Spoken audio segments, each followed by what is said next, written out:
ایران اصلاً چی کار داره به لبنان؟ این فکر کنم برای خیلی از ایرانی ها سواله. چرا وقتی برای اولین بار بعد از نزدیک 50 سالی یادداشت تفاهمی بین رئیس جمهورهای ایران و آمریکا امضا شده، بند اولش درباره لبنان هم حرف میزنه؟ درباره غزه و فلسطین چیزی مثلا تو این تفاهم نامه ایران و آمریکا نیست، ولی درباره لبنان هست. این همه در هم تنیدگی با لبنان واسه چیه؟ Why the hell should the Iranians have any damn say about what happens in Lebanon? این چیزیه که ایرانی‌ها خیلی‌ها نمیدونن، آمریکایی‌ها خیلی‌ها متوجه نمیشن. خیلی‌ها واقعاً که در طول سالها در جریان این اخبار بودیم، دلیلش و زمینه تاریخیشو نمیدونیم. این همه در هم تنیدگی با لبنان واسه چیه؟ چرا برای ایران لبنان از یکی از کشورهای مهم منطقه بوده؟ یک کشور کوچیک کم جمعیتی که خودش هم نه هیچ وقت امنیتی داشته درست، نه ثباتی داشته، نه نفت و گاز خاصی داره، نه همسایه ایران، حتی دو تا کشور بین ایران و لبنان مرز ندارن، زبون مشترک ندارن. چرا مهمترین متحد جمهوری اسلامی یک گروهی در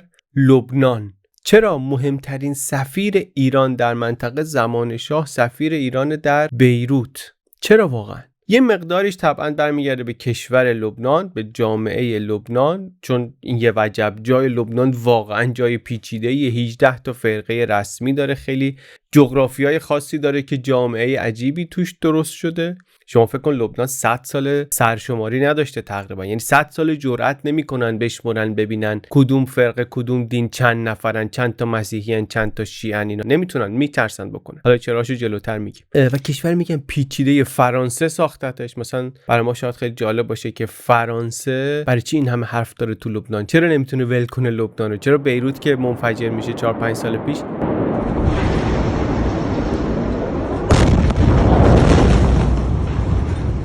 مکرون اولین رئیس جمهوری که از اون سر مدیترانه خودشو میرسونه تو خیابون بیروت با مردم عکس میگیره. و از این برم میگم رابطش با ایران پیچیده، عجیب و چند لایه. انقدری که توی شروط آتشبس تفاهم نامه ایران با آمریکا، لبنان رو هم ایران اصرار میکنه و میاره. رابطه امروز اینجوریه، مبتنی بر روحانیت و ایدئولوژی و اینا، ولی اشتباهه که ما فکر کنیم همش همینه. میتونیم فکر کنیم همش همینه، ولی خب خطا کردیم، چون همش این نیست واقعا. این رابطه خاص قبل از انقلابم خاص بوده یه جور دیگری.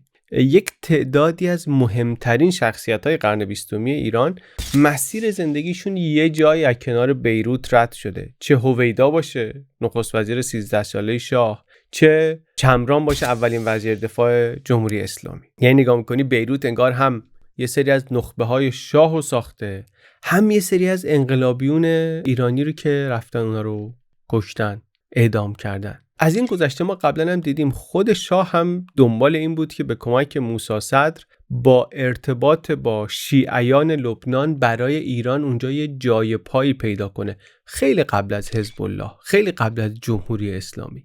و حالا خواهیم دید سر این رابطه رو بگیریم میرسیم مثلا به 500 سال قبل و شیخ بهایی و یه تعدادی از اسمای مهم ایران صفوی و متوجه میشیم که پایه‌گذاران دستگاه روحانیت فقهی شیعه اینا اصلا از لبنان آمدن ایران. در واقع این بین ایران و لبنان یه پلی انگار که روش 500 سال یه رفت و آمدایی هست، در دو جهت هم هست. آدم میره، ایده میره، اسلحه میره و چیزهای دیگه.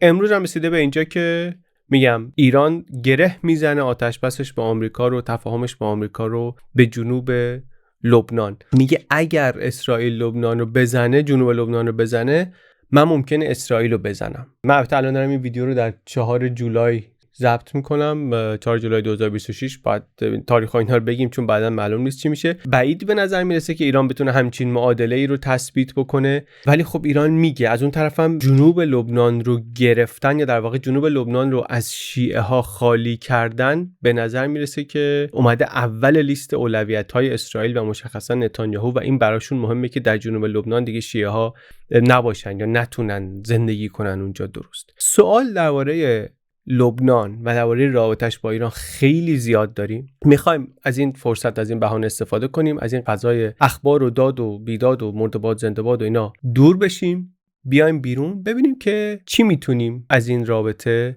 بفهمیم. قبلش ولی اگر ویدیوهای ما رو دوست دارین لایک کنین، واسه کسی دیگه که دوست داره بفرستین. اگر سابسکرایب نکردید، از هر 10 نفری که این ویدیو رو میبینن حداقل 3-4 نفر سابسکرایب نکردن طبق آمار. سابسکرایب بکنید لطفاً.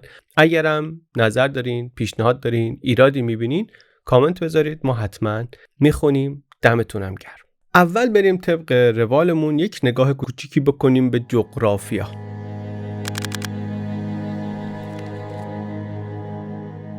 این جغرافیای لبنان. چرا لبنان جغرافیاش مهمه؟ میدونیم جغرافیای هر جایی تأثیر میذاره رو شکلی که اون جامعه داره. اینو داریم توی کشورهای مختلف میبینیم. حالا شما به این فکر کن که توی دنیای چند قرن پیش، 200 سال، 500 سال، 1000 سال، 2000 سال پیش، شما اگه یه آدمی باشی که جزء یه اقلیتیه، مثلا دینت با بیشتر مردم اطرافت فرق میکنه، بعد عقبت فشار میاد که پا میشه اصلا میری مهاجرت میکنی به یه جای دیگه. شما اگه همچین آدمی باشی کجا میری؟ میری مثلا وسط یه دشت صافی، اونجا یه جایی پیدا میکنی میمونی، یا میری یه جایی تو کوه و کمر، یا یه جایی که دورش کوه و کمر خیلی زیاد داره، اونجا احساس امنیت بیشتری میکنی. لبنان و نقشه‌شو ببینین، پر کوه و کمره. معلومه خوراک اینه که اقلیت‌ها بیان لای اون دره‌ها و کوه‌ها پناه بگیرن و واقعا هم داستان لبنان همینه. این که میگیم امروز تو همین یه وجب جا 18 تا فرقه رسمی هستن، انقدر متنوعن که 100 سال جرئت نمیکنن بشمارن ببینن کی چند تاست. واسه همینه من میدونستم سیاست لبنان یه کلاف گره خورده، یه هیچکی نمیتونه بازش کنه، ولی نقشه رو نگاه نکرده بودم بفهمم که این گوریدگی کلاف سیاست روی زمینه این جغرافیاست. این جغرافیا هم جامعه رو ساخته، هم جامعه بعدن سیاست رو ساخته. منطقه شامات رو که نگاه کنی نقشه کم و بیش صافه، دشت، بیابون، سوریه و عراق و عربستان و اردن و اینا. کوهایی هم دارن همه تو حاشیه است. بقیه کشور صافه، همواره. لبنان ولی ستون فقراتشه که کوهستانیه. بعد شما باید به دنیای امروز که فکر نکنی که جاده داره، ماشین داره اینا.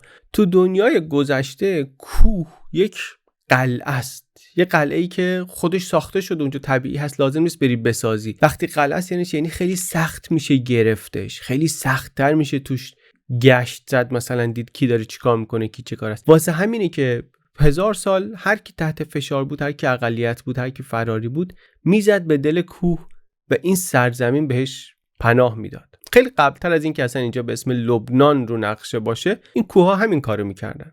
قرن پشت قرن از دمشق و از شهرهای بزرگ اگه زیر فشار بود میرسید اینجا. این موزاییک دینی مذهبی کار این یه قرن و قرن نیست. خلاصه از قرن 5 میلادی مثلا مارونی هایی که شاخه های مسیحیت شرقن، اینا از دست امپراتوری روم در رفتن. امپراتوری روم میگفت مسیحی درست فقط خودمونیم، بقیه غلطن. اینا در رفتن اومدن این لالوها پناه گرفتن و این کوه‌ها هم پناه میدادن، هم طبعا خب جدا میکردن دیگه. یه دشت لای این کوه، یه دشت تو اون در، فاصله ها زیاد، راه بینشون سخت، هر کدوم واقعا یک دنیای جدایی. وقتی که راه رفت آمد سخت باشه، هر گروهی در واقع میمونه تو خودش، هویت خودش رو جدا از بغلی میسازه. اینجوری این سرزمینه با این که کوچیکه در واقع میشه چند تا سرزمین کوچکتر جدا از هم.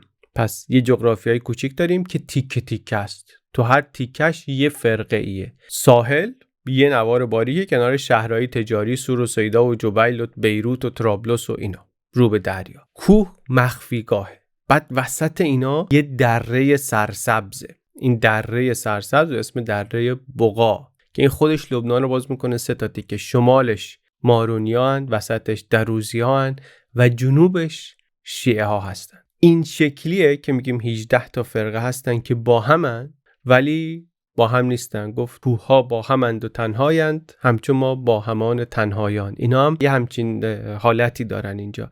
و این جایی که شیعه هاش هستن بدترین جاش هم هست. ته جنوب، جبل عامل، جبال عامل، فقیرترین، فراموش شده ترین اقلیتی واقعا بین اقلیت ها بودن. روی نقشه جغرافیای سیاسی هم این جنوب منطقه مشکلدار و مشکل خیز لبنان امروزه. اینجا جایی که مرزا بد گره خوردن. به همه طرف سوریه است، یه طرف اسرائیل. کوه هرمون اینجاست، بلندی‌های جولان اینجاست که آبش سرازیر میشه پایین به سمت جنوب تو منطقه‌ای که آب طلاست. اسرائیل تشنه هیچ وقت چشمش رو ور نمیداره از اینجا. یه سری از بحران‌های اسرائیل و لبنان اصلاً سر همین آب شروع شده یا بهانه‌اش حداقل همین بوده. این جنوب از همون اولش نقطه داغ نقشه بوده و راستش بیشتر قصه این ویدیوی ما هم اینجا اتفاق میفته، چون ما بیشتر از این که بخوایم قصه کل لبنان رو بگیم داریم اینجا قصه لبنان و ایران رو میگیم و بر همین تمرکزمون بیشتر اینجاست. ولی گفتم فراریا رانده شده ها می اومدن اینجا، شیعه ها هم اومدنشون داستانشون اینجا همینه. از قرن 8 و 10 اینا اینجا بودن، گاهی هم با همون انگیزه پناه گرفتن از آزار سیاسی. مثلا در اول قرن 14 میلادی اینا از شمشیر مملوکای مصر فرار کردن، اومدن به همین بعلبک و جبل عامل و اینها. حالا جغرافیا رو دیدیم، ما هم اتفاقا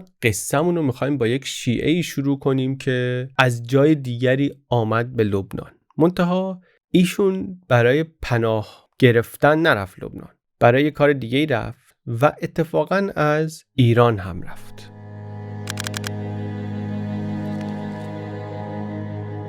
داستان برمیگرده به یک شب بارونی زمستونی در 1959 در بیروت. یک مردی از هواپیما پیاده میشه که سرگذشتش یکی از عجیب ترین هاست در این منطقه‌ای که پر از سرنوشت ها و سرگذشت های عجیب. آدمی هم هست که خیلی دربارش صحبت شده ولی همچنان دربارش خیلی کم میدونیم. با اتفاقاتی که از اون شب تا امروز که نزدیک 70 سال تقریبا ازش میگذره افتاده، ما میدونیم که این آدم از کلیدی ترین آدم های این قصه و بسیاری قصه های دیگر این منطقه است. سید موسی صدر، آدمی که هر جا تقریبا دربارش صحبت میکنن میگن خیلی قد بلند بود، خیلی خوشگل بود، خیلی جذاب بود. متولد قم از خاندانی ایرانی لبنانی که حالا گفتم اون شب داره میره لبنان. اون پله بود که گفتم، این یکی از مهمترین ترددهای روی این پله.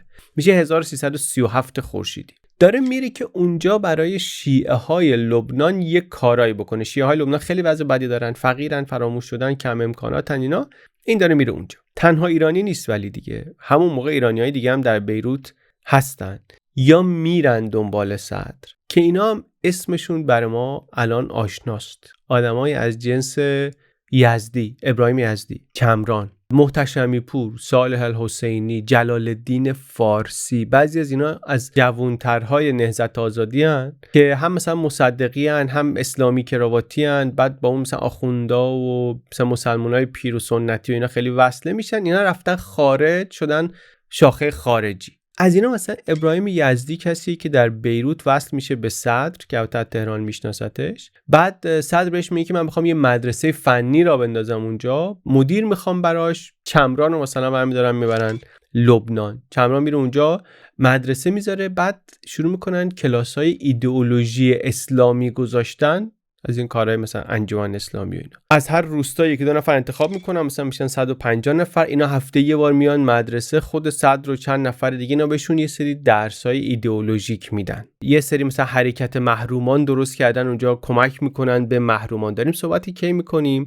اواخر دهه 60 اوایل دهه 70 میلادی. داریم میگیم اون موقع یه سری ایرانی رفتن در لبنان، دارن مدرسه میسازن، دارن بعداً بیمارستان درست میکنن و رهبری اینا با یه آخوند ایرانیه و تا حد زیادی با اطلاع ساواک یا حتی با همکاری و پشتیبانی مالی ساواک و شاه تا یه جایی. البته صدر اینجا در واقع 2 تا کار خیلی مهم داره میکنه. داره برای اولین بار برای شیعه ها اونجا کامیونیتی درست میکنه.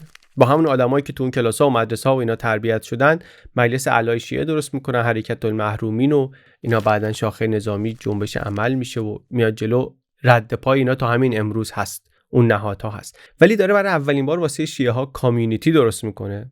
این یک کار مهمشه. و کار مهم دیگرش اینه که داره این علوی‌های سوریه رو به رسمیت میشناسه و در نتیجه داره یک مثلثی درست میکنه بین دمشق و جبل عامل و تهران. این خیلی نکته مهمیه. این مثلثی که مثلا بعدن 40 سال 50 سال بزنید تاریخ و جلو، سید حسن نصرالله مثلا از یه همچین مثلثی داره بهره برداری میکنه در دوره محور مقاومت و اسد و اینا. داستان همین مثلث است. این رو هم اون موقع بذرش رو موسی صدر داره میکاره. به اون کار اولش ولی یه بار دیگه فکر کنیم. شیعه ها قرنها در لبنان زندگی کردن. یکی از ایران بود که رفت اونجا و برای اولین بار جمعشون کرد دور هم و با پول و امکانات و معلمی که از ایران برده بود شروع کرد اونجا مدرسه بیمارستان ساختن براشون. کی؟ هنوز قبل انقلابی. غلطه که فکر کنیم این جمهوری اسلامی بود که ایران رو وصل کرد به شیعیان لبنان. این اشتباهه. و همچنین یه نکته خیلی مهمه دیگه، من تا اینجا صحبت فلسطین نکردم. اشتباهی که فکر کنیم که وصل شدن ایران به لبنان ربطی به فلسطین داشته لزوماً از اول، چون نداشته. تا اون موقع داستان اسرائیل بیشتر اینطوریه که یک کشوری درست کردن، یه ساکنان بومی اونجا هم دارن مقاومت میکنن، سازمانهایی درست کردن. حتی تو اون موقع تو فضای جنگ سرد بیشتر از این که مقاومت اسلامی باشه چپه. حالا میبینیم فاز ضد امپریالیستی و اینا داره. داستان مقاومت فلسطین هم واقعا اولش داستان مقاومت اسلامی نیست، چیز پررنگش این نیست. لبنان هم مستقیما بخشی از اون قصه نیست. البته بعدش نیروهای فلسطینی میان در جنوب لبنان مستقر میشن. اسرائیل هم بعداً 1978 حمله زمینی میکنه به جنوب لبنان و میره برای اشغال، عملیات لیتانی و اینا. منتها تو همونم دقیق بشیم خیلی جزئیات جالبی برامون داره. صدر مثلا میگفتش که این مبارزان فلسطینی اینا کاراشون به ضرر شیعه های جنوب لبنانه. یعنی چی؟ یعنی اولویتش شیعه های جنوب لبنانه، نه مسئله فلسطین. این خیلی نکته جالبیه. حتی میگن سر همین بود انگار که میخواست بره با قذافی صحبت بکنه که قذافی حرکت‌های فلسطینی‌ها رو مهار کنه که مثلا برای شیعیان جنوب لبنان اوضاع بهتر بشه، که همون هم شد سفر بی بازگشتش و موسی صدر هرگز از لیبی برنگشت و تقریبا تا نیم قرن بعد همچنان موضوع تحقیقات و مستندات و اینها هست داستانش. چرا ولی ما اولین پرده ویدیو رو با موسی صدر شروع کردیم؟ به خاطر اینکه ایرانی بود که 20 سال قبل از انقلاب ایران با موافقت و همکاری ساواک رفت لبنان و شیعیان اونجا رو متشکل کرد، از حاشیه درشون آورد. این کار یه بستری آماده میکنه، یه زمینه‌ای آماده میکنه که روش چند سال بعد حزب الله لبنان درست میشه. هم خود حزب الله، هم کادر اولیش، هم بستر اجتماعی که توش حامی پیدا میکنه، اینا ادامه همون حرکتای صدر هستن. پس این رابطه رو بردیم تا 70 سال پیش. دیدیم داستان یه خورده از اونی که فکر میکنیم ریشه دارتریه.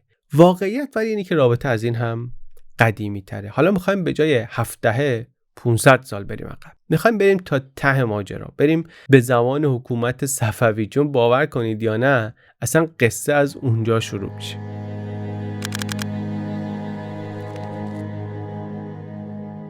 اینو شنیدیم که اوایل سالهای 1500 شاه اسماعیل صفوی شیعه رو کرد مذهب رسمی ایران. این خب یه تصمیمیه، یه سیاستیه که خیلی تبعات داره. یکیش این که خب حالا این که وسط این همسایه‌های سنی این کشور متفاوت شد شیعه. یه معنیش اینی که خب این شاه ایران حالا باید بشه شاه شیعه. این یه چیز تازه است. ما که نداشتیم، که ما شاه شیعه نداشتیم قبلش. که به عنوان شاه شیعه حکومت کردن، بر کشور شیعه حکومت کردن یعنی چی؟ قوانین شیعه رو آوردن تو حکومت چطوریه؟ اصلا مردم چطوری باید بدونن تو این سیستم جدید فقه شیعه چی کار باید بکنن؟ اینا باید تدوین بشه دیگه، اینا باید قانون بشه، اینا باید مدون بشه. کی باید این کارو بکنه؟ ایران اون موقع اصلا انقدر آخوند شیعه نداره که بخوان این کارو بکنن. در نتیجه اینا میرن آخوند شیعه وارد میکنن. فکر کن شما رفتن از عراق و بحرین و البته از لبنان، از همین جبل عامل علمای شیعه آوردن، مخصوصا از همین جبل عامل علمای پیدا کردن که اینا اتفاقا بهتر و بیشتر از با بقیه، با پادشاهان صفوی جفتشون جور شد، هماهنگ شدن. انقدری که نه تنها اینا فقط رفتن بشینن یه گوشه مناسک برگزار کنن و مثلا برای مردم موعظه کنن و اینا اصلا رسما اومدن تو حکومت، اومدن تو سیاست. یه سری مناصبی مثل شیخ الاسلام، مثل امام جمعه، مثل قاضی صدر، اینا همه محصول اون دوره است. توی داستان آخوند در ایران که یه روزی باید دربارش صحبت بکنیم، خیلی نقطه مهمیه. اولین فقیهی که اون موقع میاد ایران محقق کرکیه، میاد راه رو باز میکنه برای بقیه. بعد شاه طهماسپ صفوی که یکی از طولانی ترین دوره های پادشاهی رو داره در تاریخ ایران مدرن، میگه من کارگزار محقق کرکی هستم. اینو میگم که ببینید رابطه شاهان صفوی با این روحانیات چطوری شده بود تو اون دوره. شیخ بهایی که دیگه از ایناست که خب خیلی دانشمند، فقط فقیه نیست، فیلسوف، شاعر، دانشمند، الهیات دان، همه چی هست. میر داماد، حره عاملی، محمد باقر مجلسی، اینا همه از علمای مهم ایران صفوی هن. یا خیلیاشون خودشون لبنانی بودن یا تبار لبنانی داشتن به زبان امروز، یعنی اینکه اینا از جبل عامل آمده بودن ایران اون موقع. و این آدم‌ها یه نهادایی ساختن که بشه باهاش فقه شیعه رو آورد توی قانون، تفسیر کرد، آیین و مناسکش رو معلوم کرد، به مردم آموزش داد، رابطه دین و حکومت رو معلوم کرد. خلاصه اینکه تشیع از یک جایگاه اقلیتی برسه به یک دینی که باهاش داره حکومت میشه، به جایگاه اکثریت مسلط برسه، کار ایناست. طبعا خود نظام فقه و خود شیعه هم البته تو این فرایند تکامل پیدا کردن. الان کتابی که خیلی مهمه، علمای شیعه دربارش صحبت میکنن، میخونن، بحث میکنن، درسشه، خیلی قوانین و اینا رو توش در میارن، همین بهارالانوار مجلسی، این همون موقع نوشته شده و تا همین امروز از کتابای پایه است. حوزه علمیه به این شکل جدیدش تو ایران رو اینا درست کردن. و وقتی میگم رابطه حکومت با روحانیت و اینا تعریف کردن، یعنی این نظام نیابت امام غایب رو اون موقع پایه‌گذاری کردن. اون موقع بود که اینا گفتن، خیلی مهمه، گفتن که درسته که امام زمان غایبه ولی نائب داره و نائبش شاه شیعه است. شاه شیعه است که داره به عنوان سلطان عادل حکومت میکنه. من نمیدونم، حالا باید تو اون ویدیو کار کنیم ببینیم، من نمیدونم مثلا اون موقع ایدهشون این بوده که شاه شیعه خودش هم باید در مثلا بهترین حالت آخوند باشه یا نه. احتمالاً از اون بحث‌های دامنه‌دار تاریخی فقهی هم هست.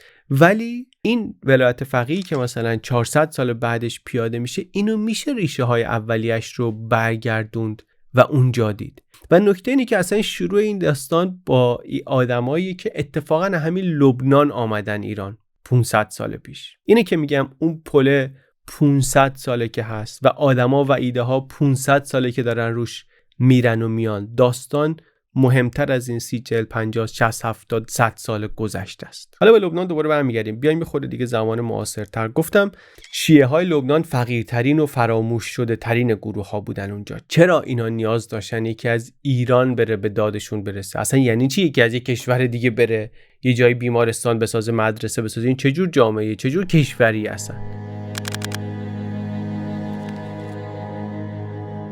گفتیم جغرافیا، کوه و دره، پناهگاه اقلیت‌ها، 18 فرقه، تکثر، اینا همه درست. اما لبنان که تا همین یه قرن پیش که کشوری نبود، که مثل بقیه کشورهای منطقه، لبنان هم محصول ترکیدن عثمانیه در واقع.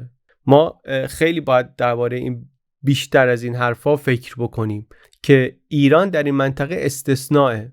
این کشورهای دیگه خیلی تازه هستن، خیلی هاشون مرزای ساختگی دارن. ساختگی به این معنی که بده نیست، به این معنی که حتما اینا بی ثبات هستن نیست، ولی به این معنی هست که اینا جدیدن. خیلی چیزای ایران داره، از جمله پیوستگی، هویت تاریخی، اینا رو بقیه باید بسازن، ندارن.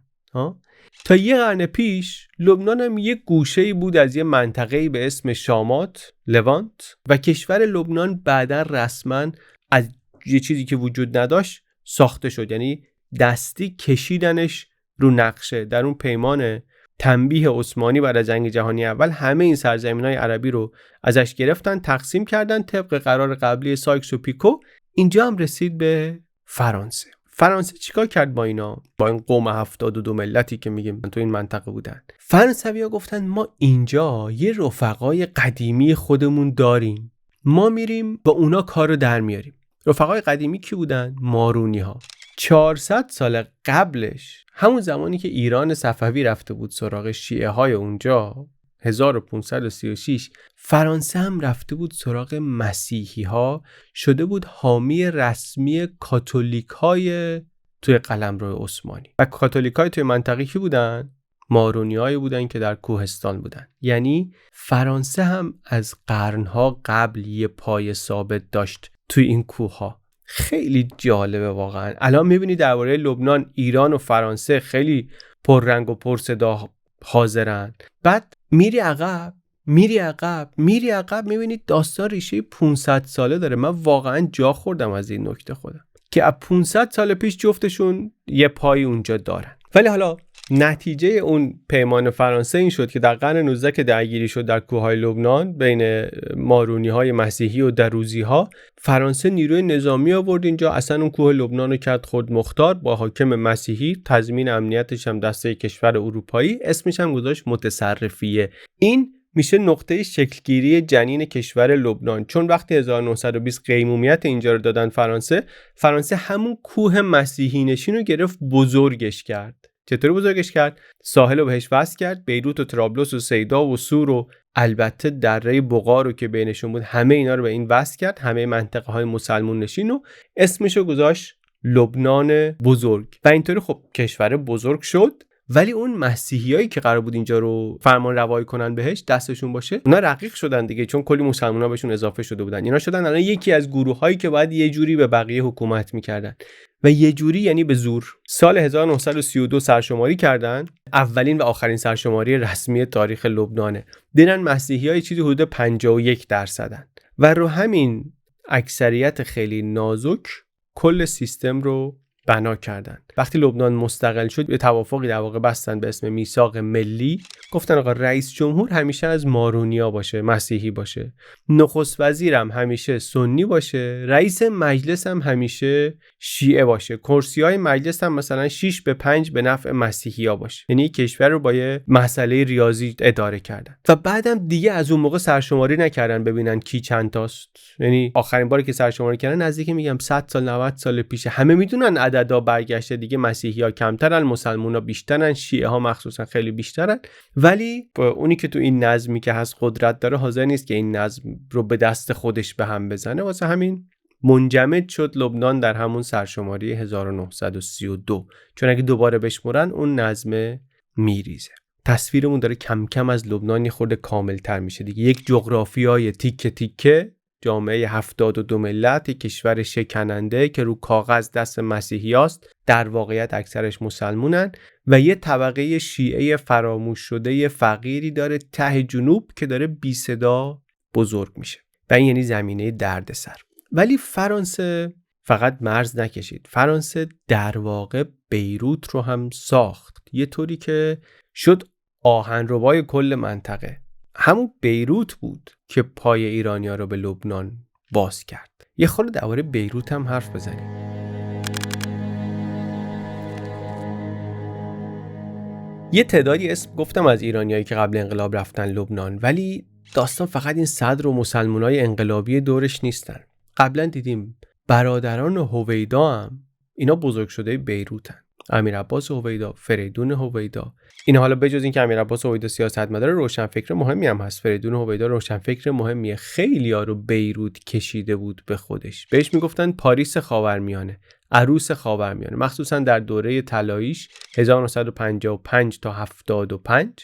شهری بود که فرانسه بازسازیش کرده بود که بشه ویترین برای نمایش رسالت تمدنی فرانسه. معماری و مد و کافه و سینما و تئاتر و هتل و خانواده‌های سلطنتی اروپایی بیان و هنرپیشه‌ها بیان و کافه هاش مثل پاریس، روشنفکرها و شاعرها و نویسنده‌ها و دانشگاه آمریکایی بیروت مرکز روشنفکری جهان عرب. و بعدم واقعا فضاش خود بازتر از جاهای دیگه بود، هم بالاخره خودش متنوع بود، هم دولتی زوری نداشت که بخواد کنترل کنه، سرکوب کنه. اینا واقعا هم یه آزادی بیان و آزادی فکری فرهنگی هم درست شده بود.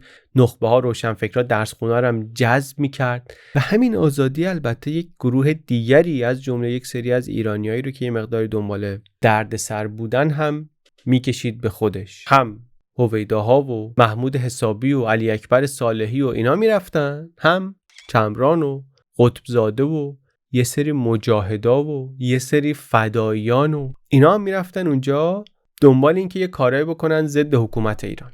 یا کار سیاسی یا حتی کارهای چریکی، برن آموزش ببینن کنار فلسطینیا توی سازمان‌های چپ مثل سازمان آزادی بخش PLO و بعد حالا اینا اینجا چیزایی که یاد میگیرن و بیارن ایران. اینجا اون تصویری که فکر میکنیم وجود داره یه خورده وارونه میشه دیگه. امروز ایرانی که به شیعیان لبنان آموزش نظامی میده و اینا، ولی اون موقع برعکسه. لبنان به خاطر جغرافیاش کنار فلسطین و اسرائیل و اینا شده بود پایگاه هر گروه مبارزی در منطقه برای آموزش، برای اسلحه گرفتن. نسل اول انقلابیای ایران اسلحه و چریک بازی و اینا رو همینجا یاد گرفتن، تو لبنان یاد گرفتن. رو همون پله که گفتم آدم میره اسلحه میاد، ایده میره ایده برمیگرده، فلش چرخیده. قبل از انقلاب از ایران میرفتن لبنان یاد بگیرن، بعد از انقلاب از ایران میرفتن لبنان درس بدن جنگیدن رو. کی؟ 1982.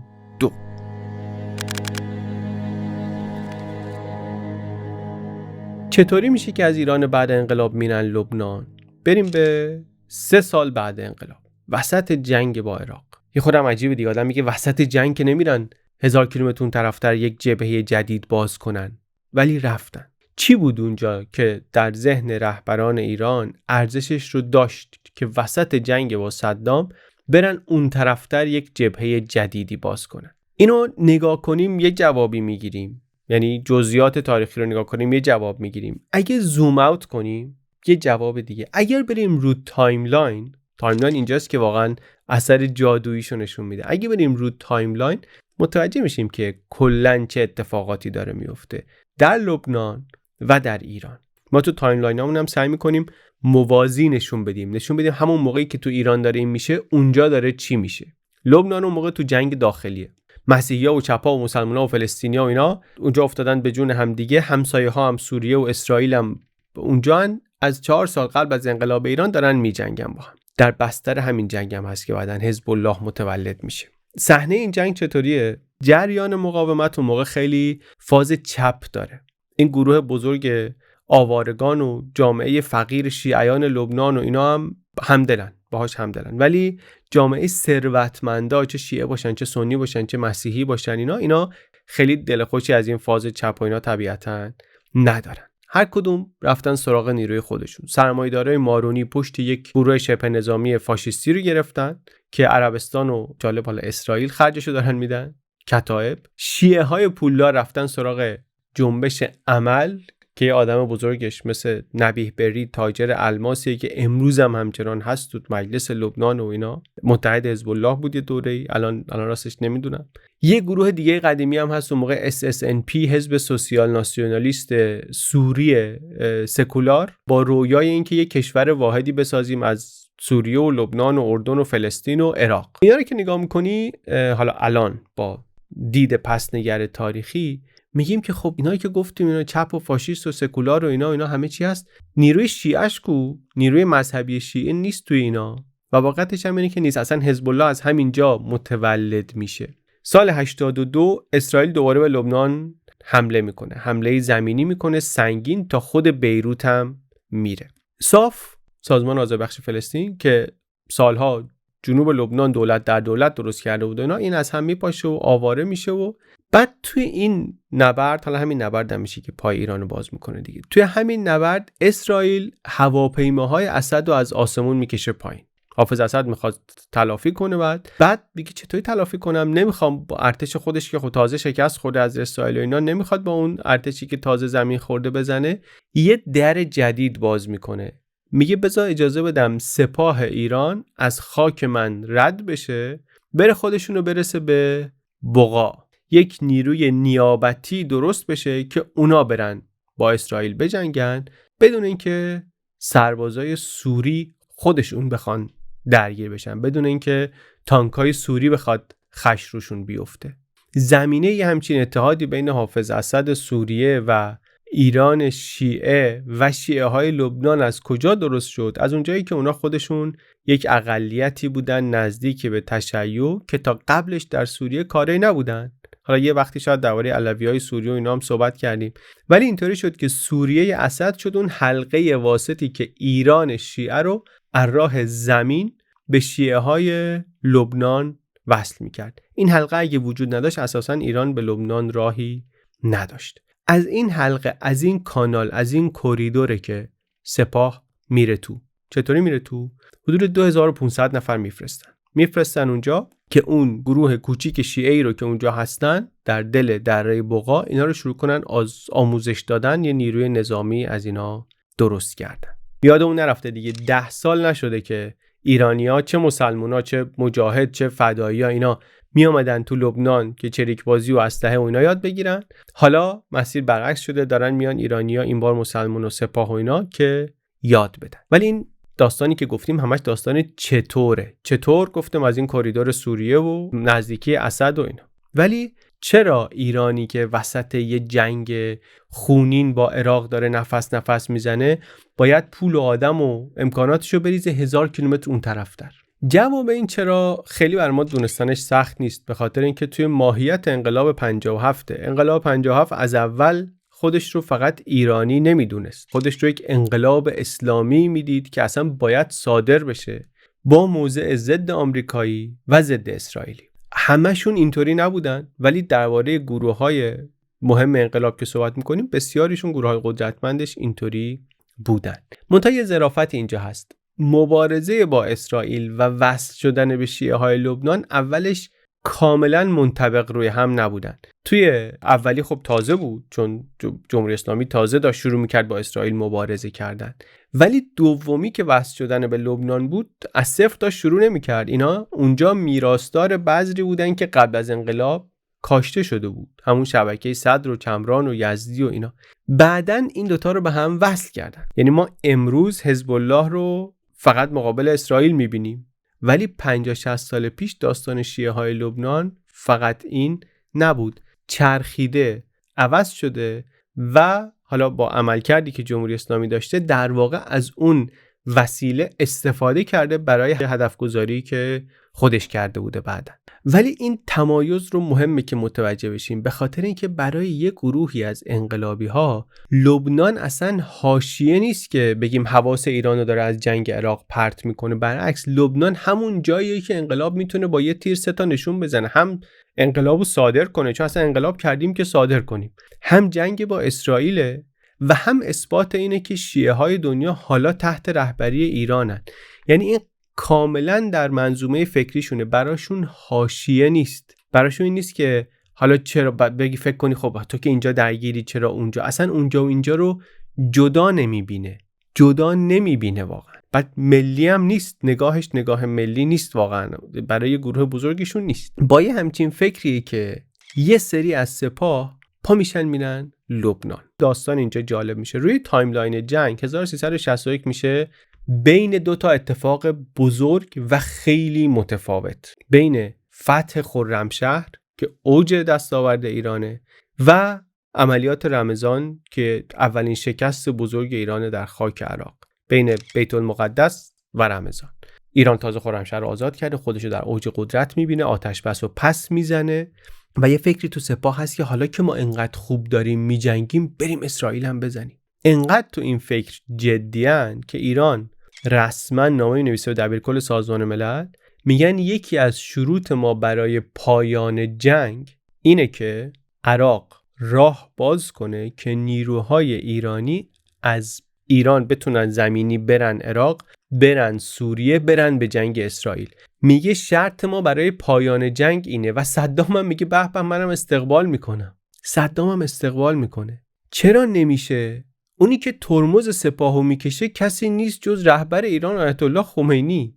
یهو برمیگرده میگه این کارا چه لبنان کجا رفتین؟ میگه ما بازی خوردیم، ما الان وقت سراغ اسرائیل رفتن نیست که ما خودمون وسط جنگیم، دیگه نرین، بی خود رفته، هر کیم رفته برگرده. که همونجا بعضی از ایرانی‌ها رو میگیرن و میافتن دست اسرائیل و دیگه نمیتونن برگردن. خیلی چیز عجیبیه. داستانشو که میخونی از سپاه، ارتش، دولت همه انگار موافقن که چه ایده درخشانی، بریم حمله زمینی بکنیم به اسرائیل. بعد میرن پیش خمینی، بزرگوار برای امرها و سرداران نظامی حکایت یه بقالی رو تعریف میکنه در اصفهان. خیلی جالبه، میگه که سر صبح دزد اومد مغازه یه بقالی رو بزنه. یکی از همسایه ها دید، اومد یقه دزده رو گرفت به دعوا.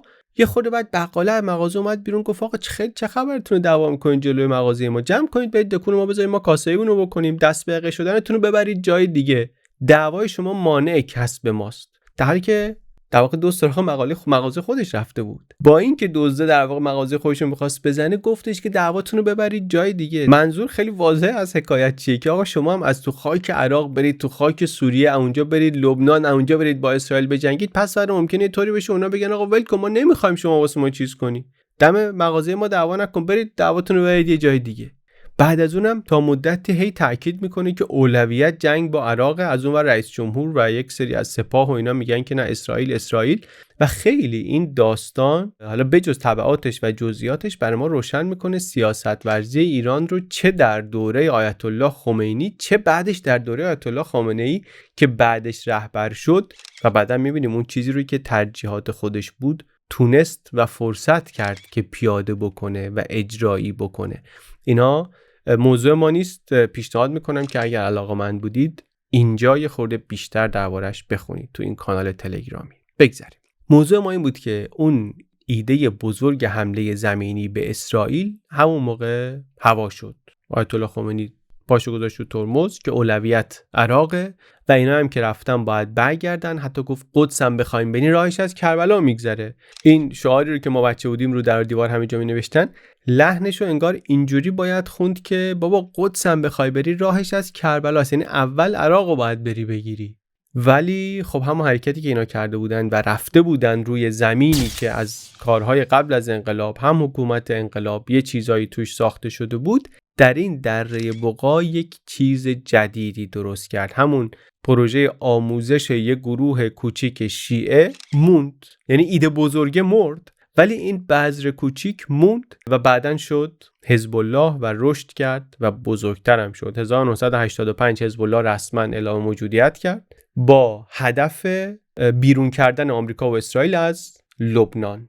از اون موقع تا حالا 3 دهه و نیم حزب الله فعاله، ولی خب همش یک شکل نیست. رابطش همیشه با ایران، طبیعتاً یه گروهی که با کمک ایران ساخته شده، با کمک ایران مونده و هر کاری کرده با کمک ایران کرده، خودش کرده ولی با کمک پشتوانه ایران کرده. وبيقول للعالم كله نحن يا خيي على راس السطح موازنة حزب الله ومعاشاته ومصاريفه وأكله وشربه وسلاحه وصواريخه من الجمهورية الإسلامية في إيران. تمام؟ ما حدا له علاقة بهذا الموضوع. طالما بإيران في فلوس يعني نحن في عنا فلوس. هتكون شفافية أكتر من هيك. ولی دوره‌های مختلف داره. حزب الله دهه 60 با حزب الله دهه 80 و 90 با دهه 2000 با امروز خیلی فرق داره. حزب الله آینده هم که واقعا نمیدونیم داستانش چی میشه، ولی یک کوچولو اینا رو هم یه مروری بکنیم به خاطر اینکه با همینی که دیدیم داستان عجیبیه. اول دهه 80 فضای مقاومت لبنان فضای شلوغ پلوغیه. ما الان نگاه میکنیم فکر میکنیم که خب اسرائیلی که اسلامی ها جلوش وایسادن، در حالی که اون موقع اینطوری نیست. فضای مقاومت در لبنان چپا هستن، توش فلسطینیا هستن، سکولارا هستن، فرقه‌ای‌ها هستن. بعد این حزب الله هم اومده اول از همه کوچیک‌تره، از همه مذهبی‌تره و اصلا متصل به ایرانه. 10 سال بعدش فقط همین حزب الله که مونده که هنوز اسلحه داره. چی میشه تو اون 10 سال اول؟ تو اون 10 سال حزب الله در واقع در 3 جبهه میجنگه. با غرب میجنگه، با رقبای داخلی میجنگه، با اسرائیل هم میجنگه. با غرب چطوری میجنگه؟ با عملیات تروریستی و بمبگذاری و گروگانگیری و اینا، و خیلی هم موفقه. بیروت بمبگذاری میکنن، 7 افسر CIA رو میکشن. میگن پرتلفات ترین روز سازمان سیاست. مقر تفنگدارای آمریکایی رو میترکونن، میگن بزرگترین انفجار غیر هسته‌ای بعد جنگ جهانی دوم. 200 تا سرباز آمریکایی، بیش از 200 تا سرباز آمریکایی میکشن. معلوم که در تلفات گرفتن از آمریکایی‌ها خیلی موفق بودن. انقدری که ریگان چند ماه بعد میگه خارج، دستور خروج میده. این اولین پیروزی حزب الله میشه در این جبهه. بجز بمبگذاری کلی گروگانگیری و آدم ربایی و اینا هم دارن، عمدتاً با طراحی یک کسی به نام عماد مغنیه. اینا میگیرن آمریکایی‌ها رو، غربی‌ها رو، بعد میگن که مثلا زندانیایی که ما داریم جاهای مختلف رو آزاد کنید که ما مثلا اینا رو ول کنیم. و تو آدمایی که میگیرن هم موفقاً میتونن آدمای مهمی رو بگیرن. رئیس دانشگاه آمریکایی بیروت رو میگیرن که بعد یه خورده سر اینکه با کی معاوضش کنن تو ایران اختلاف میشه، هنوزم یه خورده موضوع جنجالیه. رئیس دفتر CIA رو میگیرن و اینا هم عملیات پرعواقبیه. بعضی از اینا زخمش هنوز برای آمریکایی‌ها تازه است و دنبال این هستن بعضی آمریکایی‌ها که ایران رو تنبیه کنن 40 سال بعد سر همون عملیات اون موقع. We didn't start this war, but under President Trump, we are finishing it. Car bombs in Beirut, rocket attacks on our ships, murders at our embassies, roadside bombs in Iraq and Afghanistan, funded and armed by Iranian Quds Force and IRGC killers. و همین عملیات و همون گروگانا و اینا هم هست که مثلا یه سرش به اون رسوایی ایران کنترا هم میرسه دیگه که بی‌آبرویی میشه برای ریگان. ولی همه اینا تو همون جبهه اول جنگ با غربی هاست. جبهه دومش تو دهه اول رقبای داخلیشن و در این جبهه حزب الله خیلی موفقه و میتونه همه رو بزنه کنار. یعنی حالا همش هم خودش انجام نمیده، بعضی‌ها هم گردش روزگاره یا اتفاقات دیگه است. مثلا عرفات و سازمان آزادی بخش که اینا بزرگترین رقیبشون بودن، اینا رو بمبارانای اسرائیل که میرانه از لبنان دیگه اینا میرن اون موقع تونس، یا چپ‌های داخلی اینا دیگه ترور میشن. 2 تا روشنفکر چپ که اتفاقا هر دو شیعه هم بودن، اینا به فاصله چند ماه ترور میشن، هر دو از حزب کمونیست لبنان. کی کشتشون معلوم نیست، ولی بالاخره چپ‌ها به نفع اسلامگراهای از صحنه میرن کنار. جنبش عمل هم در یک جنگی، در واقع در یک نبردی شکست میخوره. عمل اون موقع از طرف سوریه حمایت میشه، حزب الله از طرف ایران حمایت میشه. یک بیفی بین ایران و حافظ اسد و اینا هم به وجود میاد که البته بعداً برطرف میشه و اینطوری میشه که حزب الله میمونه به عنوان تنها نیروی مبارز و پرچم مقاومت عوض میشه. یعنی دردا همونه، فقر و بی‌عدالتی و اشغال و اینها، منتها تا دیروزش با زبان و پرچم چپ بوده بیشتر، حالا دیگه کم کم رنگ و بوی اسلامیه که بهش غالب میشه. این داستان جبهه غرب و داخلیش بود. جبهه اسرائیل ولی جبهه اصلیه. در مقابل اسرائیلی که اون موقع 10% خاک لبنان رو هم اشغال کرده، دیگه تنها نیروی لبنانی که میتونه مقاومت بکنه بعد از این حزب الله. چرا؟ چون لبنان ارتشی در واقع نداره که، یعنی اصلا ارتش لبنان نه میتونه جلو اسرائیل وایسه، نه قراره بتونه کاری بکنه. توی جنگ داخلی هم خیلی آسیب دیده، مثل خود کشور تیکه تیکه شده سر این فرقه ها و اینا. بعد از جنگ هم که بازسازیش کردن، عملاً عمدن ضعیف و محتاط نگهش داشتن، چون ارتش ملی برای کشور ضعیفی مثل لبنان واقعاً در مقابل اسرائیل با اونم حامیان اسرائیل شانسی نداشت. ممکن هم چکافای فرقه‌ای تو خود ارتش تقویت بشه، دوباره ببره سمت جنگ داخلی.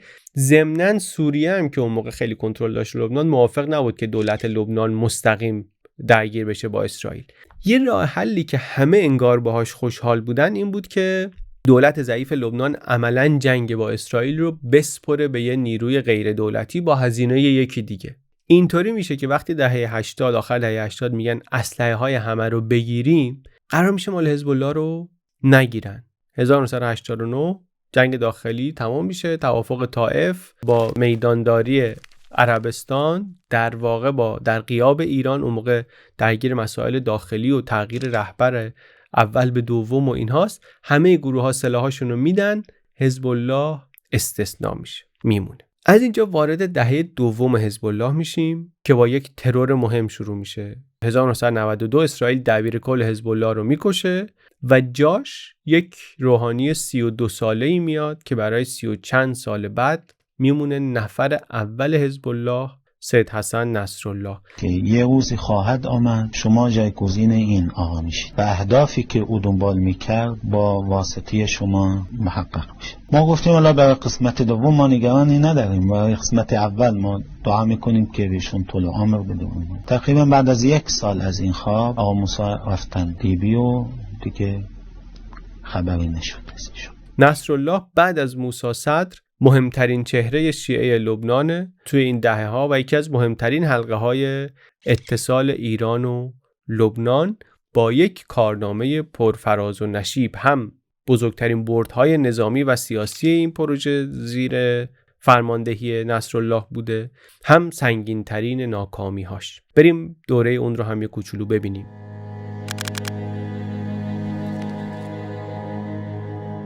اولین کار مهم نصرالله این بود که حزب الله رو برد توی دل سیاست لبنان. همون 1992 حزب الله رفت تو پارلمان، داشت دیگه بازیگر سیاسی میشد، ولی خب میدان اصلیش همچنان جنگ بود و در جنوب و اونجا هم موفق بود. 2 حمله سنگین اسرائیل رو دهه 90 تاب آورد و حزب الله رو کشید بالا نصرالله، نه با یک نبرد بزرگ بلکه با 1000 زخم کوچک، بمب کنار جاده و تک‌تیرانداز و کمین روی پاسگاه و بعدم کار رسانه‌ای میکرد که کار تازه‌ای بود. اون موقع عملیات فیلم میگرفتن، تانک اسرائیلی رو میترکوندن، بعد فیلمش از شبکه خودشون المنار پخش میکردن. اواخر دهه 90 دیگه تلفات سربازای اسرائیل انقدر رفت بالا که اسرائیل تاب نیاورد. یعنی مادرای سربازای اسرائیلی ریختن تو خیابون، گفتن این ویتنام اسرائیل، این جنگ بی پایان اسرائیل شده. ایهود باراک وعده عقب نشینی داد، با این وعده انتخاباتو برد و سال 2000 حزب الله برای اولین بار یه کاری کرد که هیچ ارتش عربی قبلا پسش بر نیامده بود.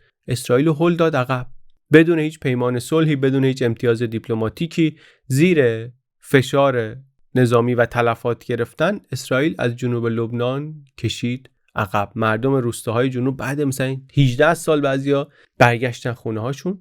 جایگاه حزب الله و رهبرش سید حسن نصرالله بین یک گروهی از عرب ها رفت بالا. بعد دهه اوج حزب الله بود. لبنان توش حزب الله هی بیشتر و بیشتر تبدیل شد به دولت در دولت. یک نظام درمانی درست کرد، خونه بسازیم، مسجد بسازیم، بیمارستان بسازیم، جاده به روستاهای شیعه نشین آب برسونیم، وام بدیم، به خانواده های کشته ها مستمری بدیم. یعنی دیگه برای شیعه های جنوب حزب الله رقیب دولت نبود، در واقع دولت بود. دوباره یادمون بیاد که درباره کشوری دارید صحبت میکنیم که دولتش خیلی ضعیفه، واقعا هم فقیره هم ضعیفه و حزب الله در واقع جای دولت اونجا گرفته بود. این کارا رو میکرد و پولم از کجا می آورد؟ از ایران می آورد. درسته که حزب الله محبوبیت به دست آورده بود، درسته که رقبا رو حذف کرده بود، درسته که داشت این کارا رو روی بستری که از جامعه شیعه آماده شده بود و سازمان یافته شده بود و اینا میکرد و موسی صدر و کارهای همه اینا درسته، ولی بیمایه فطیره، بدون پول که نمیشه که. حالا جریانای مالی حزب الله اینا واقعا خیلی شفاف نیست، دقیقاً نمیدونیم، ولی اون چیزی که خیلی واضحه مشخصه پشتیبانی ایران از حزب الله در همه این سالها، چیز مخفی هم نیست، خودشون هم اونا میگن هم اینا میگن. یه اتفاق دیگه هم اینجا افتاد، اونم کار سیاسی حزب الله بود. حزب الله اول خب خیلی انقلابی و اینا بود و میگفتن میخوایم دولت لبنان رو بذاریم کنار، به جایش دولت اسلامی مثل ایران درست کنیم و اینا، ولی کم کم عوض شد. تصمیم گرفتن به جای اینکه دولت رو بندازن، برن توی دولت و از تو نفوذشون رو گسترش بدن، وارد بازی سیاسی بشن. و خیلی اتفاق جالبی افتاد اینجا، به خاطر اینکه حزب الله انقدر قوی شد که حتی مسیحی‌های مارونی، همونایی که فرانسه قرن‌ها پشتشون بود، همونایی که قاعدتاً باید روبروشون وای می‌ایستادن، باهاشون متحد شدن. سال 2006 میشل اون مسیحی مارونی که از تبعید فرانسه برگشته بود، می‌خواست تو جامعه مارونی برای خودش جایگاهی درست بکنه. اومد در 2006 در کلیسای مار میخائیل با نصرالله یک توافقی امضا کردن، یک رهبر مسیحی دست یک گروه مسلح شیعه رو گرفت و بر هر دوتا اتفاق مهمی بود. حزب الله هم داشت از یک نیروی فرقه‌ای تبدیل میشد به یک نیروی ملی. اینا پله‌های اوج گرفتن قدرت حزب الله بود، دونه دونه دونه از دهه 90 تا 2000. قله تابستون 2006 بود. حزب الله در یک کمین مرزی 2 سرباز اسرائیلی رو گرفت، 3 هم کشت، با این امید که حالا با اینا اسیر مبادله کنن. اسرائیل گفت ما کوتاه نمیایم، حمله زمینی کرد به جنوب لبنان. جنگ 33 روزه شد. تو این جنگ لبنان 1200 تا کشته داد، اغلب غیر نظامی، 1 میلیون نفر آواره و اولش هم حزب الله خیلی سرزنش شد. اغلب لبنانی‌ها گفتن مقصر حزب الله تو این کشور شکننده، کی دلش میخواد سر 2 سرباز نصف مملکت بمباران بشه و اینا. ولی اون متحد مسیحیشون پشت حزب الله وایساد، ازش دفاع کرد و بعد که گرد و خاک خوابید، ورق برگشت. حزب الله جلوی ارتش اسرائیل دووم آورد، اسرائیل به هدفش نرسید و این تبدیل شد به یک پیروزی خیلی بزرگی برای مقاومت. پیروزی الهی بود، نصرالله میگفت. برای جهان عرب این دیگه واقعا زلزله بود که یک گروه عربی تونسته جلوی اسرائیل مقاومت کنه. اسرائیلی که چند وقت قبلش ارتش‌های عربی با هم جمع می‌شدن از پسش بر نمی‌اومدن. یک قدرت بزرگ نظامی بود. الان با پشتیبانی ایران، چون در واقع این پیروزی اصلی برای ایران بود دیگه، اون چند دهه سرمایه‌گذاری ایران الان داشت جواب میداد. ایران شیعه در دل یک دنیای عرب سنی که قرنها بهش با بدبینی نگاه کرده بود داشت میشد قهرمان مقاومت. پیروزی 2006 قله بود، واقعا سقف دستاوردها بود از این نظر برای ایران، ناکامی خیلی بزرگی برای اسرائیل. منتها ناکامی که اسرائیلیا بسیار جدی گرفتنش، کتمانش نکردن، نگفتن ما شکست نخوردیم، روایت پیروزی ازش درست نکردن، ناکامی جنگ 33 روزه رو هضم کردن، با یک دقت و جدیت واقعا مثال زدنی رفتن بررسی کردن که چرا همچین شد، این جنگ دقیقاً چطوری اداره شده بود. یک کمیسیونی درست کردن به نام وینوگراد، آقای وینوگرادی بود رئیسش. بعد از این درس گرفتن، درسایی که از این گرفتن رو به کار زدن و بعداً به بازی برگشتن و جبران کردن، یه طوری که ما الان 2026 20 سال از اون روز میگذره و میدونیم که ورق کاملاً برگشته، هم برای حزب الله و هم برای ایران.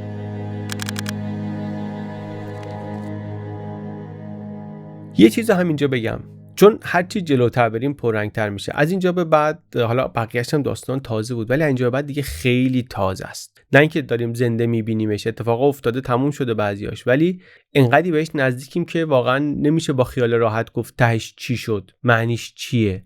خیلی باید با احتیاط گوش بدیم و با احتیاط حرف بزنیم و بیشتر حرفایی هم که داریم میزنیم دیگه الان مرور آنچه شده. واقعا ظاهر ماجرا اینه که بعد از اون 2006 دهه اوج محور مقاومت، معمولا میگن محور مقاومت داره گسترش پیدا میکنه از لبنان تا سوریه تا عراق تا یمن، 4 تا پایتخت عربی چه شده ولی زیر این گسترش یک فرسایشی هم هست و این دوتا با هم اتفاق میفته.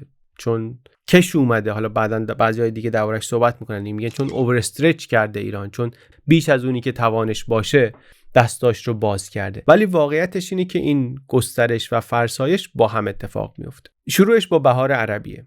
بهار عربی وقتی به سوریه میرسه، اوضاع برای ایران و حزب الله پیچیده میشه، چون نصرالله اول از بهار عربی اینا استقبال میکنه، ولی به سوریه که برسه، به اسد که میرسه، خب سر دوراهی میمونه.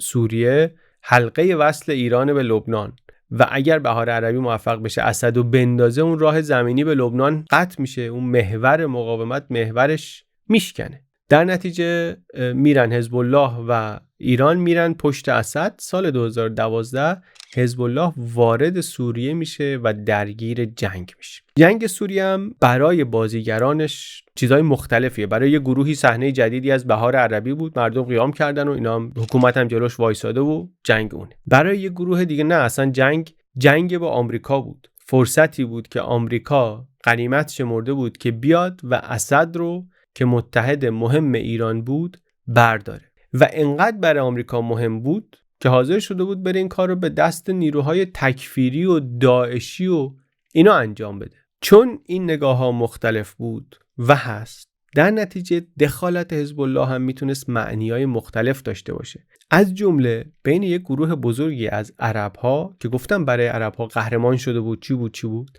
الان دیگه اوضاعی نبود. الان نگاه میکردن میگفتن یه سازمانی که قرار بود کارش این باشه که جلوی اسرائیل مقاومت کنه، حالا داره در سوریه عربای سنی رو میکشه که دیکتاتور علوی متحد ایران شیعه رو نجات بده. اون اوج محبوبیتی که حزب الله بهش رسیده بود بعد از جنگ 33 روزه و 2006 و اینا دیگه داشت الان میرفت پایین. حزب الله میرفت پایین، ایران هم پشتش بود. اون ترس قدیمی هلال شیعه که پادشاه اردن یه دفعه گفته بود که هلال شیعه داره ایران میسازه و اینم واقعی شده بود. میدیدن که ایران دیگه کشور نیست، یه محوری از تهران تا بیروت کشیده شده. هرچی محور بزرگتر بشه ایران در جهان عرب منفورتر شد. از اون طرف زیر پای همه اینا خود لبنان هم داشت فرو میریخت. 2019 اقتصاد لبنان هم فرو پاشید، پول ملی سقوط کرد، بانک‌ها سپرده ها رو بلوکه کردن، مردم ریختن تو خیابون، اعتراضات گسترده. ولی یه چیز تازه، اعتراضات این دفعه فرقه‌ای نبود. شیعه و سنی و مسیحی و اینا همه شعار میدادن، حتی شیعه های بخششون شعار میدادن علیه نصرالله. دیگه اولویت مقاومت و اسرائیل اینا نبود. اولویت نون بود و کار بود و پول بود و بانک بود. و بعد تابستون 2020 بیروت هم ترکید. یک انفجار عظیمی شد در بیروت، یکی از بزرگترین انفجارهای غیر هسته‌ای تاریخ. نصف شهر ویران شد، 200 تا کشته، هزاران زخمی، 300,000 نفر بی خانمان. صحنه بسیار عجیبی بود. و باز یه نکته جالبی که داشت این بود که بیروت که اینطوری شد، اولین کسی که خودش رسوند به بیروت فرانسه بود، مکرون بود. فرانسه که 5 قرن پیش با کاپیتولاسیون حامی مسیحی‌های لبنان شده بود، اومد تو محله‌های بیروت قدم میزد و مردم رو بغل میکرد و گفت فرانسه لبنان رو ول نمیکنه. و مردمم 60,000 نفر مردم بیروت تومار جمع کردن که فرانسه دوباره قیمومیت لبنان رو بگیره. یعنی یه ملتی از فرط استیصال آرزو کردن برگ استعمارگر برگرده. این دیگه تصویر ته دوره است دیگه. ایرانی که از طریق لبنان به اوج گسترش رسیده بود، ولی خود لبنان، همون زمینی که همه چی روش ساخته شده بود، داشت فرو میریخت. ساختمون از یه نظر بلندتر، پایه‌ها خیلی سست، تا اینکه رسیدیم به 7 اکتبر 2023.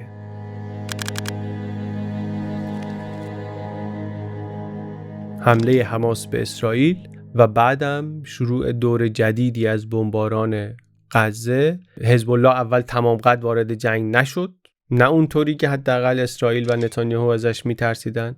از جنوب لبنان شروع کرد موشک زدن محدود برای اینکه خود فشار رو از رو غزه کم کنه، ولی اوضاع اونطوری که نصرالله فکر میکرد پیش نرفت. معلوم شد نفوذ اسرائیل در تشکیلات حزب الله خیلی عمیق تر از تصور همه بوده. اول اون عملیات پیجر یه شبه هزاران نفر از کادر حزب الله رو از کار انداخت. بعد یک رشته ضربه حساب شده به ستون فقرات فرماندهی حزب الله و آخرم خود نصرالله، یعنی همون آدمی که 32 سال نفر اول بود، کشته شد.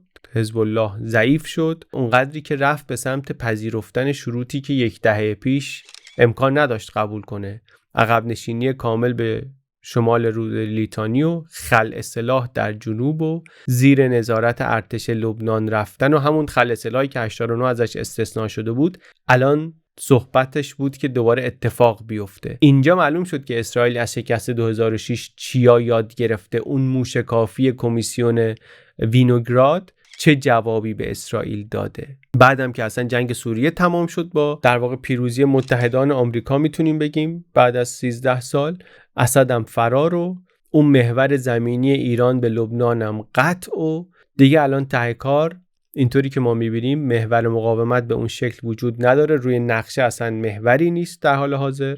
لبنان داره میره به سمت خلع سلاح حزب الله، حداقل یا بخشی جغرافیایی، بخشی سلاح استراتژیک تاکتیکی، یه چیزی نمیدونیم چی میشه. از این جایی که ما ایستادیم در تابستون 2026 اون عصر مار میخائیل به هر حال به نظر میرسه که تموم شده، چون نماد قدرت حزب الله بود دیگه. اون تموم شده و حالا حداقلش اینه که وارد دوره جدیدی میشیم که نمیدونیم چه شکلیه. لبنان رو ولی نگاه میکنیم، مخصوصا جامعه شیعش رو نگاه میکنیم، میبینیم الان دوباره یک جامعه فقیر بدون رهبر، بسیار آسیب دیده، ناامن، حتی امنیت سرزمینیش به شدت در حال تهدید و احتمالاً در جستجوی یک هویت تازه‌ای از پس همه اینها. تقریبا همون جایی که 70 سال پیشم که موسی صدر رفت، جامعه شیعه لبنان همون جایی بود. میشه گفت 70 سال دور زدن و برگشتن به یه جایی شبیه همون نقطه، با این تفاوت که الان در 4 جولای که من دارم اینو ضبط میکنم، به نظر میرسه برنامه اسرائیل اینه که در جنوب لبنان یه کاری بکنه که شیعه نمونه اونجا، یعنی شیعه ها نتونن اونجا زندگی کنن، که بعدن بخواد دوباره شاید از توش یه روزی یه حرکتی، یه تهدیدی در بیاد. میخوان مسئله رو از ریشه حل بکنن. حزب الله البته هنوز هست، ایران هم هنوز امید داره که بتونه اونجا یه کارایی بکنه، ولی خیلی آینده نامعلوم، آینده جمهوری اسلامی نامعلوم، رابطش با حزب الله نامعلوم. اون محور مقاومت عملاً از بعد از ترور سلیمانی فرماندهیش دست خود سید حسن نصرالله بود. بعد از نصرالله باید احتمالاً منتظر یه چیز جدیدی باشیم که هنوز نمیدونیم چه شکلیه. انقدر میدونیم که همه چیز انقدر عوض شده که اون رابطه‌ای که 7 دهه ساخته شدنش شکل گرفته بود، طول کشیده بود، به اون شکلیه وجود نداره. سوال ما ولی از اینجا شروع شده بود که ایران اصلا به لبنان چی کار داره. ما الان یه مقداری جوابشو میدونیم و میدونیم که ساده نیست. این نیست که ایران فقط به خاطر مبارزه با اسرائیل اونجا باشه. دیدیم که برای شاه هم شیعیان لبنان مهم بودن جدا از اسرائیل. برای جمهوری اسلامی هم حتی دیدیم که مستقل از اسرائیل لبنان و شیعیان لبنان مهم بودن. برای همین حتی داستان لبنان با داستان فلسطین و غزه فرق داره. برای ایران یه تاریخ مستقل خودشو داره. دیدیم که رابطه 5 قرنی با هدفهای متفاوت. دیدیم در دوران مدرن بذرش رو شاه کاشت با یه هدفی، بعد جمهوری اسلامی اون درخت رو یه جور دیگری با هدفهای دیگری بزرگ کرد و میوهش رو هم نمیدونیم حالا واقعا چید یا نچید یا بعدن چی میشه، ولی میدونیم که این پل دو طرفه بوده. میدونیم که فلش روی این پل چند بار چرخیده از 500 سال پیش تا حالا. از لبنان آمده به ایران، از ایران رفته به لبنان. ایدئولوژی، اسلحه، بجنگیم، اینا دیدیم که بارها عوض شده، ولی همه اینا روی همون پل راه رفتن. برای ما خب این داستان یه لایه دیگه هم داره. نگاه جامعه ایران به این رابطه هم طبیعتاً عوض شده، به خاطر اینکه شرایط جامعه ایران هم عوض شده. یه زمانی مثلا اواخر دهه 90 اوایل دهه 2000 که حزب الله خیلی موفقیت به دست می آورد و اینا، برای یه بخشی از جامعه ایران خیلی مثبت بود، خیلی افتخارآمیز می‌دیدن. یه بخشی هم خیلی براشون اهمیتی نداشت که مزاحمتی نداشت، حداقل آزارشون نمیداد. دورانی بود که وضع ایران از نظر اقتصادی خوب بود، چشمانداز آینده هم برای بخش بزرگی از جامعه ایران خوب بود. بس خوب بود که از امروز بهتر بود، چشمانداز خوب بود، از اون مهمتر سرمایه اجتماعی حکومت خیلی بالاتر از امروز بود. به مرور سیاست در ایران دو قطبی‌تر، اولویت‌های جمهوری اسلامی برای بخش‌هایی از جامعه غیر قابل پذیرش‌تر و این شرایط عوض شد. من یادم از زمان جنبش‌های دانشجویی همون اوایل دهه 80 و اینا، کم کم تو شعارا سر و کله اعتراض به سیاست ایران درباره فلسطین، مخصوصاً کمتر لبنان اولش پیدا شد. 88 جدی‌تر و بلندتر و اینا شد و بعد هرچی درگیری ایران با غرب شدیدتر شد، تحریم ها و فاجعه اقتصادی دهه 90 و اینها دیگه اساساً برای بخش های بزرگتر و بزرگتری از جامعه اون داستان هزینه کردن اون طرف مرزها شد یک مشکل بزرگی، یک زخم خیلی بزرگی که مطلقاً باهاش همراه نبود. سوریه همین وسط اضافه شد، هم نداشت. روایتی هم که خود جمهوری اسلامی میداد سالها یکسره ایدئولوژیک بود، اونم باز برای بخش بزرگی از جامعه کار نمی‌کرد. همه چی رفت به سمت یک اختلاف نظر بسیار بسیار بزرگ بین بخش بزرگی از جامعه و حکومت. همین الان من وقتی مثلا میگم اونجا مدرسه ساختن، بیمارستان ساختن، اینا خود ذهن خیلی از ما میره سراغ این که خب تو اگه بساز بودی اینجا میساختی، تو اگه میتونستی بسازی آباد کنی خب اینجا رو آباد میکردی، اونجا رو هم که آباد کردی که آباد نموند که. الانم سوالا خیلی بیشتر از جوابن. موضوع ما با این ویدیویی نبود که مثلا این داغ دل شما رو تازه کنیم یا مثلا برای خودمون یه مروری از این چیزایی که بهش اعتراض داریم بکنیم. ما برای این چیزا ویدیو نمیسازیم. ما دنبال کنجکاوی بودیم درباره گذشته، درباره زمینه داستان و این که بتونیم به آینده که می‌خوایم فکر کنیم یا میشنویم و اینا یه خورده زمینه رو هم داشته باشیم. برای آینده هم نمیدونیم جامعه شیعه لبنان به کجا میره، چه شکلی پیدا میکنه، چه هویتی پیدا خواهد کرد، اصلا حزب الله چی میشه، رابطش با تهران چی میشه، نفوذ ایران اگر کم بشه در لبنان نفوذ کی زیاد میشه، ترکیه مثلا ممکنه سرکلش اونجا پیدا بشه، فرانسه ممکنه، عربستان ممکنه، آمریکا و اسرائیل ممکنه اصلا دنبال یه لبنان تازه‌ای باشن. ما جواب اینها رو نمیدونیم، ولی یه چیزی رو میدونیم که حزب الله یک آبر این پل بود، خود پل نبود. رابطه ایران و لبنان در حزب الله خلاصه نمیشه. این پل 500 ساله که هست و هیچ سیاستی، هیچ رژیمی، هیچ حکومتی اینو نساخته و با رفتن هیچ کدوم تغییر هیچ سیاست اینا هم خراب نمیشه. الان شاید خلوت بشه ولی پلی که 500 سال آدم ازش رد شده خالی نمیمونه.